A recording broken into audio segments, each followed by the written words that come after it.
Hello everyone! Today we're gonna dive into Postman, one of the most popular tools for building, testing and working with APIs. So without further ado, let's get started. These days, Postman comes in all shapes and sizes. You can use desktop app, the web app, the CLI tool, or even the Visual Studio Code extension. In this video, we'll stick with the web application. First, you will need to create an account. Don't worry, it's completely free. Once you are signed in, you will land on your home page. The next step is to set up a workspace. As you can see, there are many different templates tailored for different needs. In our case, let's just go with a regular blank template. Then we need to provide the name and select the type. There are several options, each defined by the level of access they give to potential collaborators. After creating a workspace, you are ready to start managing and organizing everything inside it. The first and the most important tab is Collections. This is where all your configured API requests live. When creating a new collection, you can also choose from a template if you don't want to start from the scratch. But in our case, let's select a blank collection and give it some name. Now we can start adding requests. You can just toss all of them in here, or in case of bigger projects, keep things more organized by creating folders. Now, collection has some tabs of its own, but we will get back to them in a second, after we check the main star of the show, request.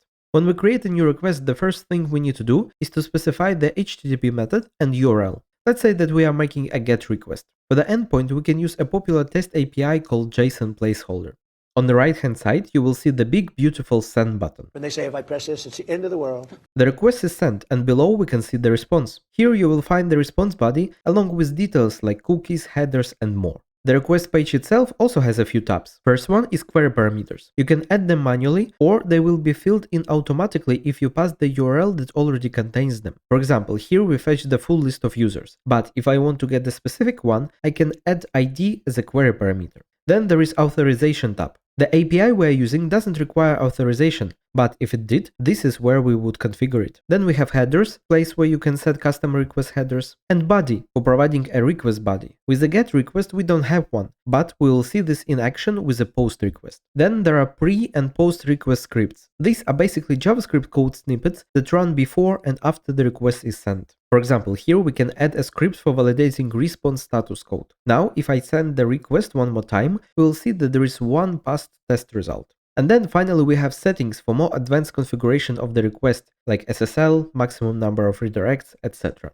Okay, with that being said, let's create one more request, this time post. We can provide the body in a form of JSON and click send. Good. As you can see, the new user was created successfully. Now let's get back to collection level. Here we can see familiar tabs like authorization and scripts. At this level, we can define settings and scripts that will apply to all requests in the collection. One of the additional tabs that we see here is called variables. Variable is just a key value pair that can be used later in requests. For example, in this collection, all requests that I make have the same base URL. So instead of repeating it everywhere, I can define a variable and then use it whenever needed. Later, if the URL changes, I only need to update it once. No need to go through each request individually. Here you can also see two columns, current value and initial value. Those can be a bit confusing. Here's the difference. The current value is the value Postman will use right now when you send the request. This is local to your session and doesn't get synced to the server. The initial value, on the other hand, is what's stored on Postman servers and shared with team members. It represents the last value that was saved for the variable in the environment or collection.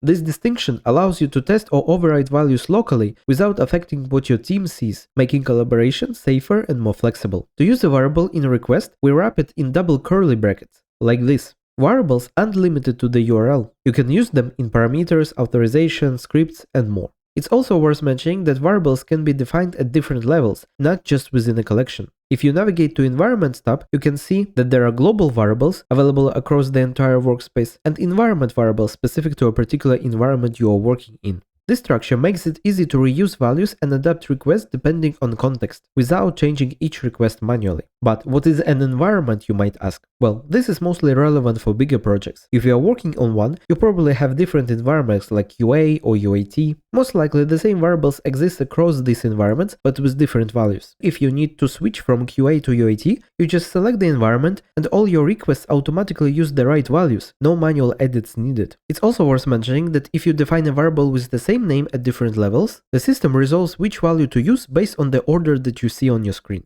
This hierarchy ensures that Postman uses the most specific value, allowing for flexible and context-dependent configurations. With that being said, we have covered the most important functionalities of Postman application. If you enjoyed the video, please leave a like, a comment, and of course subscribe for more. Bye!